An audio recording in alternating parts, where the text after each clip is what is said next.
दोस्तों, मेरा नाम है अहम खान एंड दोबारा से स्वागत है आपकी एक और नई वीडियो में जो है पार्ट 3 एमएस एक्सेल की सीरीज़ का पार्ट 3। पिछली वीडियो में आपने देखा कैसे हमने एमएस एक्सेल के अंदर फाइल टाइप पूरा समझा। फाइल टाइप समझने के बाद आज अपन जो कंटिन्यू करने वाले हैं वो रहेगा हमारा पहला होम मेन्यू। होम मेन्यू के अंदर जो आज अपन कंटिन्यू करेंगे वो रहेंगे आज क्लिपबोर्ड बार एंड फॉन्ट बार के सारे टूल्स। चलिए शुरू करते हैं। सबसे पहली बात फ्रेंड्स कि यहाँ पे आपने फाइल टाइप देख लिया पूरा। अब अपन जो शुरू करना है होम मेन्यू का, पहले देखेंगे अपन copy cut paste and format painter. अब कॉपी किस तरीके से करता है, सपोज मैंने यहाँ पे कुछ वर्ड वगैरह टाइप किया, ये वर्ड में टाइप कर देता हूँ, ये वर्ड में टाइप कर देता हूँ, कुछ भी वर्ड में इधर उधर टाइप कर रहा हूँ। अब मैंने आपसे कहा कि ये सारे वर्ड्स जो इधर टाइप किए हैं मैंने, ये बिना टाइप किए, ये सारे वर्ड जो मैंने इधर टाइप किए बिना टाइप किए मैं यहाँ पे डी वाले कॉलम में लेके आ सकता हूँ। तो अपन क्या करेंगे, इन पूरे वर्ड को सिलेक्ट करेंगे। देखिए ये जो आपको नजर आ रहा है ना ब्लू कलर में, ये हमारा सिलेक्शन एरिया कहलाता है। ठीक है, जिस भी वर्ड पे आपको किसी टूल का इस्तेमाल करना है, किसी भी वर्ड पे आपको किसी टूल का इस्तेमाल करना है, फॉर्मेटिंग देनी है, साइज बड़ा छोटा करना है, कुछ भी करना है, तो आपको उस वर्ड को सिलेक्ट करना कंपलसरी है। ठीक है, तो फ्रेंड्स मैंने यहाँ पे क्या किया, मुझे अपने जिस वर्ड को कॉपी करना था मैंने यहाँ पे उस रेंज को सिलेक्ट किया। सिलेक्ट करने के बाद कॉपी के ऑप्शन पे मैं क्लिक कर रहा हूँ। क्लिक करने के बाद जहाँ कहीं भी आपको उस वर्ड को पेस्ट करना है वो जगह आप सेलेक्ट कीजिए। जैसे मैंने इस सेल को सिलेक्ट किया और सीधा आके पेस्ट के ऑप्शन पे मैं क्लिक कर रहा हूँ। अब ऐसे आप जितनी भी जगहें सेलेक्ट करते जाएंगे वहाँ पे आपका टेक्स्ट जो है वो पेस्ट होता जाएगा जितनी बार भी आप पेस्ट पे क्लिक करेंगे। ठीक है दोस्तों, अब देखिए मैंने यहाँ पेस्ट तो कर दिया है, लेकिन यहाँ पे क्या हो रहा है कि जो अपन ने कॉपी किया था, जिस वर्ड को कॉपी किया था वहाँ पे सिलेक्शन रेंज अभी भी हमारी आ रही है।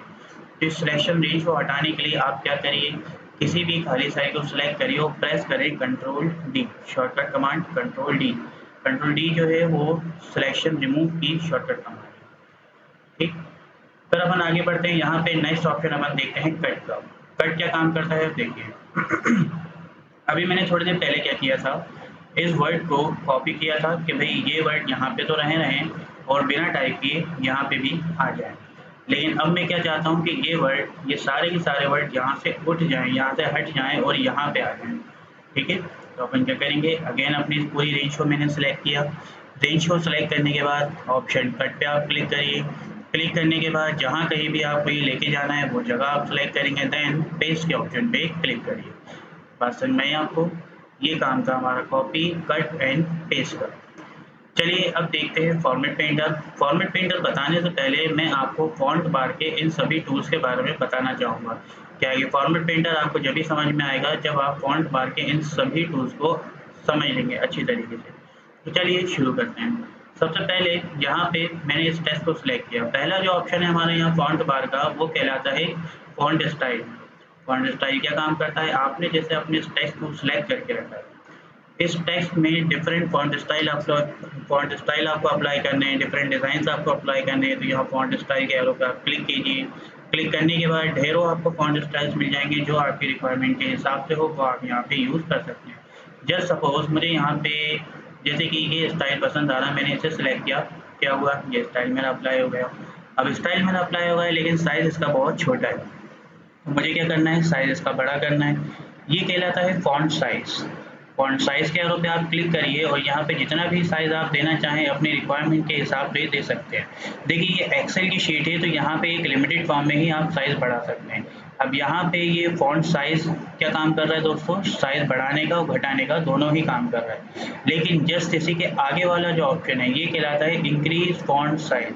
इंक्रीज फॉन्ट साइज क्या काम करता है, इस पर आप क्लिक करते हो तो ये सिर्फ साइज बढ़ाने का काम करेगा, और वो भी क्या एक लिमिट तक करेगा। इससे ज़्यादा साइज आप नहीं दे सकते क्योंकि इसमें एक लिमिटेशन है। यहाँ पे सेल्स आपको दिए जाते हैं, सेल्स इसमें लिमिटेशन लगा देते हैं। और यहाँ पे ये कहलाता है shrink font, decrease font size, कि आप इस पर क्लिक करें तो ये साइज छोटा करने का काम करेगा। बस समझ में आई आपको। देखिए ये ऑप्शन सिर्फ साइज बढ़ाने और घटाने दोनों का काम कर रहा है, ये सिर्फ साइज बढ़ाने का काम कर रहा है और ये सिर्फ साइज घटाने का काम कर रहा है। ठीक है, फिर अपन आगे चलते हैं। ये नेक्स्ट ऑप्शन जो है ये कहलाता है बोल्ड। अब बोल्ड क्या काम करता है, मुझे किसी टेक्स्ट को बोल्ड करना है, डार्क करना है, मुझे इस टेक्स्ट पे ना ही फॉन्ट स्टाइल अप्लाई करना है, ना ही साइज़ बढ़ाना है, छोटा करना है, फिर भी मैं चाहता हूँ ये थोड़ा-सा अलग दिखे, तो मैं क्या कर सकता हूँ, जितनी रेंज मेरी सिलेक्शन के अंदर होगी, जितना टेक्स्ट मेरा सिलेक्शन के अंदर होगा, बोल्ड मैंने अप्लाई किया तो ये क्या डार्क हो रहा है, डार्क हो रहा है, लाइट हो रहा है, डार्क हो रहा है, लाइट हो रहा है। अपने हिसाब से आप इसे बोल्ड कर सकते हैं। मैं चाहता हूँ ये इटैलिक थोड़े डिज़ाइन में आ जाए, तो यहाँ पे मुझे मतलब इस पे कोई स्पेशल फॉन्ट स्टाइल अप्लाई नहीं करना, फिर भी मैं चाहता हूँ ये थोड़ा-सा हल्के से डिज़ाइन में आ जाए, तो इटैलिक अपन कर सकते हैं ये इस तरीके से। बात समझ में आई आपको? ये कहानी थी। फिर यहाँ पे नेक्स्ट अपन बढ़ते हैं आगे अंडरलाइन के ऑप्शन पे। अंडरलाइन में आपको यहाँ पे सिर्फ 2 ही ऑप्शंस मिलते हैं। पहला है यहाँ पे एक सिंगल अंडरलाइन, दूसरा है डबल अंडरलाइन। सिंगल अंडरलाइन क्या काम करता है, आपको हर एक वर्ड के नीचे सिंगल अंडरलाइन देनी है। आप अपनी रेंज को सेलेक्ट कीजिए और यहाँ से अंडरलाइन के ऑप्शन पे क्लिक करिए। तो क्या होगा, हर एक वर्ड के नीचे सिंगल सिंगल अंडरलाइंस आ जाएंगी। हम चाहते हैं कि डबल अंडरलाइंस आए, तो यहाँ पर आएंगे और यहाँ से डबल अंडरलाइन के ऑप्शन पे मैंने क्लिक कर दिया, तो ये डबल अंडरलाइंस आ जाएंगी। आपको अंडरलाइन नहीं चाहिए, हटानी है अंडरलाइन, तो आप क्या करिए, इस डी वाले ऑप्शन पे क्लिक कर दीजिए, अंडरलाइन आपकी हट भी जाएंगी। ठीक है फ्रेंड, ये थे आपके अंडरलाइन तक के ऑप्शन। नेक्स्ट अपन जो देखेंगे वो है हमारा बॉर्डर। अब बॉर्डर किस तरीके से वर्क करता है देखिए आप। जैसे कि जब मैंने आपको, मैं सपोज सैंपल के लिए यहाँ पे डेटा बना लेता हूँ। मैंने एक नेम ले लिया और यहाँ पे ENG में टाइप कर रहा हूँ, यहाँ पे सैंपल के लिए मैथ मैंने टाइप कर दिया और आगे साइंस भी मैं ले लेता हूँ और यहाँ पे मैं कुछ नेम्स ले लेता हूँ सैंपल के तौर पे और इनको अपन कुछ ना कुछ मार्क्स दे देते हैं। देखिए इनको मैं यहाँ पे सेलेक्ट करके कुछ ना कुछ मार्क्स भी दे देता हूँ। आप घबराइएगा मत, ये जो मैं अभी फॉर्मूलाज लगा रहा हूँ जल्दबाजी के लिए लगा रहा हूँ, ताकि आपको अच्छी तरीके से समझा सकूँ और ये सारे फॉर्मूलाज अपन आगे चल के अच्छी तरीके से सीखेंगे भी कि किस तरीके से कैसे फॉर्मूला को लगाया जाता है। ठीक है फ्रेंड्स, तो अभी के लिए मैंने यहाँ पे क्या किया, एक सैंपल के तौर पे एक डेटा ले लिया है और डेटा लेने के बाद मैं क्या कर रहा हूँ, इसका प्रिंट प्रीव्यू आपको दिखा रहा हूँ। प्रिंट प्रीव्यू आप जानते ही होंगे, पिछली वीडियो में मैंने सीखा था। फाइल टैब पे जाएंगे, यहाँ से प्रिंट के ऑप्शन पे जब आप क्लिक करेंगे तो यहाँ पे आपको प्रिंट की सेटिंग और ये कहलाता है हमारा प्रीव्यू। प्रिंट प्रीव्यू आपको नज़र आ जाएगा। तो मैं ये कहना चाह रहा था कि देखिए प्रिंट प्रीव्यू में आपको अभी हमारा डेटा नज़र आ रहा है। डेटा में क्या है कि भाई डेटा तो हमारा सीक्वेंस के फॉर्म में बना हुआ है, लेकिन यहाँ पे आप जानते हैं अपन एक्सेल की शीट में, एक्सेल की वर्कशीट पर है, तो अब आपको कोई सेल नज़र नहीं आ रहा है, ये पूरा डेटा जो है आपको एक ब्लैंक शीट पे नज़र आ रहा है। बात समझ में आई आपको? तो हम क्या चाहते हैं कि भाई हम एक्सेल की शीट पर हैं, तो यहाँ पे ये जो ग्रिड लाइन्स आपको दिख रही हैं, ये जो ग्रिड लाइन्स आपको दिख रही है, मैंने आपको अपने पहले वीडियो के इंटरफेस के इंट्रोडक्शन में बताया था कि इसे अब ग्रिड लाइन्स अपन किसे कहते हैं, इन्हें कहते हैं। तो ये ग्रिड लाइन्स भी हमें क्या हमारे प्रिंट प्रीव्यू में नज़र आनी चाहिए। तो इसके लिए अपन क्या करेंगे, जितना अपन ने डेटा टाइप किया है उस डेटा को अपन पूरा सेलेक्ट कर लेते हैं। सेलेक्ट करने के बाद यहाँ से जाएंगे ऑप्शन बॉर्डर पे। आप सिर्फ बॉटम में बॉर्डर अप्लाई करना चाहते हैं, बॉटम में अप्लाई कर सकते हैं, टॉप में अप्लाई करना चाहते हैं, टॉप में अप्लाई कर सकते हैं, लेफ्ट में अप्लाई करना चाहते हैं, तो यहाँ से बारी बारी हर एक की कंडीशन आपको मिल जाएगी, जैसा आप चाहें अप्लाई करके देख सकते हैं। फिलहाल के लिए मैं एक काम करता हूँ, ये सिर्फ बॉटम बॉर्डर टॉप बॉर्डर जो भी मैंने दी है इसे मैं जाके नो बॉर्डर कर देता हूँ, ये पूरी बॉर्डर मेरी हट जाएगी।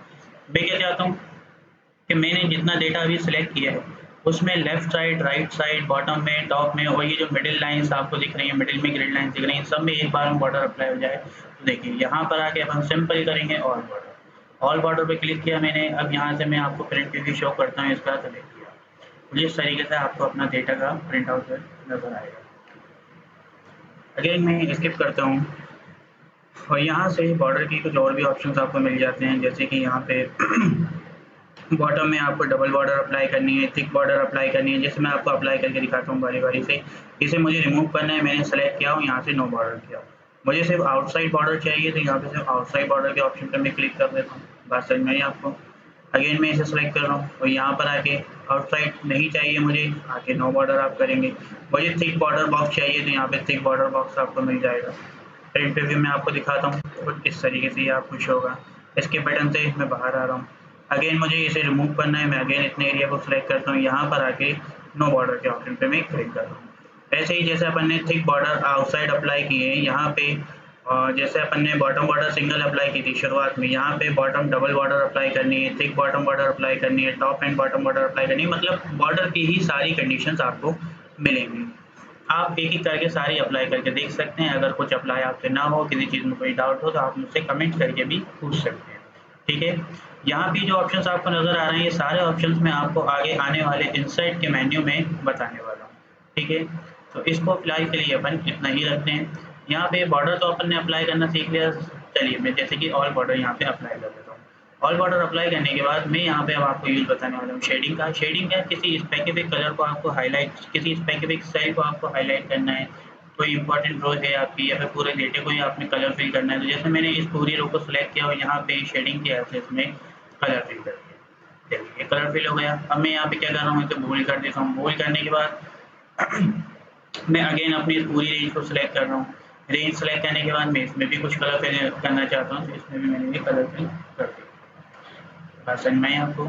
यहाँ पे फ़ॉन्ट स्टाइल वगैरह आपको अप्लाई करना है, तो फ़ॉन्ट स्टाइल भी आप इसका चेंज कर सकते हैं, जैसे कि मैंने ये देखा। ठीक है फ्रेंड, अब लास्ट में ये ऑप्शन आपको बचता है, फ़ॉन्ट स्टाइल चेंज करना आपने सीख लिया। और ज़्यादा कलर्स आप अप्लाई करना चाहें, मोर कलर्स की हेल्प से और ज़्यादा कलर्स आप अप्लाई कर सकते हैं, जैसे कि मैंने ये सिलेक्ट कर दिया। कस्टम की हेल्प से ये कलर मुझे सिलेक्ट करना है, ये कलर मैं सिलेक्ट कर देता हूँ। तो फ्रेंड, अब जो हमारा नेक्स्ट लास्ट ऑप्शन बच रहा है वो है हमारा फॉर्मेट पेंटर। अभी तक आपने क्लिपबोर्ड बार के कॉपी कट पेस्ट ऑप्शन देख लिए, फॉन्ट बार के ये सभी टूल्स को देख लिया। फॉर्मेट पेंटर क्या काम करता है, चलिए आप इसे समझते हैं। देखिए, आपके पास ये डेटा एक ऑलरेडी बना हुआ है। मैं यहाँ पे सैंपल के तौर पे कुछ दूसरा डेटा और टाइप कर देता हूँ अलग, ठीक है ना? डेटा मैंने टाइप कर दिया। अब मैंने आपसे कहा कि जो फॉर्मेटिंग अभी आपने इस डेटा पे अप्लाई की है, वही same to same as it is यही फॉर्मेटिंग मुझे इस पे भी अप्लाई करनी है। तो देखिए, अगर आप इसे अलग से सिलेक्ट करके यहाँ इन टूल की हेल्प से अप्लाई करेंगे तो काफ़ी ज़्यादा टाइम वेस्ट होगा। तो अपन क्या करेंगे, इस काम को करने के लिए फॉर्मेट पेंटर का इस्तेमाल करेंगे। आपको क्या करना है, जिस भी टाइप की फॉर्मेटिंग आपको कॉपी करनी है, देखिए अगर आपको यहाँ पे इस फॉर्मेटिंग को कॉपी करना है या फिर इस फॉर्मेटिंग को कॉपी करना है, तो आप क्या करें, उस एरिया को सिलेक्शन के अंदर ले लीजिए। जैसे मुझे ये सेम फॉर्मेटिंग कॉपी करनी है और इसके ऊपर मुझे अप्लाई करना है, या फिर मैं चाहता हूँ कि ये जो फॉर्मेटिंग है मैं यहाँ पे इतने एरिया पे ये फॉर्मेटिंग अप्लाई करूँ और ये जो इसके ऊपर वाला ये एरिया आपको नजर आ रहा है इसके ऊपर मैं ये फॉर्मेटिंग अप्लाई करूँ। तो मैं क्या करूँगा, फिर दोनों को अलग अलग सेलेक्ट करूँगा। जैसे कि पहले मैंने इतना एरिया सेलेक्ट किया, फॉर्मेट पेंटर पे क्लिक किया। क्लिक करने के बाद जितने एरिया पे मुझे ये फॉर्मेटिंग अप्लाई करनी है उतने एरिया को सिलेक्ट करके मैंने छोड़ दिया। और ऐसे ही अब ये फॉर्मेटिंग जो है मुझे क्या, नीचे वाले टेक्स्ट पे अप्लाई करनी है। मैंने इसे सेलेक्ट किया, फॉर्मेट पेंटर पे क्लिक करेंगे और जितने भी टेक्स्ट में हमें ये सेम फॉर्मेटिंग चाहिए उसे सेलेक्ट करके अपन छोड़ देंगे। तो गाइस, ये था हमारा ऑप्शन फॉर्मेट पेंटर और यहीं पे आपका पूरा होता है क्लिपबोर्ड बार एंड फॉन्ट बार। बने रहिए ऐसी ही वीडियोस के लिए। अगले वीडियो में अपन आगे बढ़ेंगे अलाइनमेंट बार की तरफ। फिलहाल के लिए इतना ही, चलते हैं दोस्तों। Thank you so much.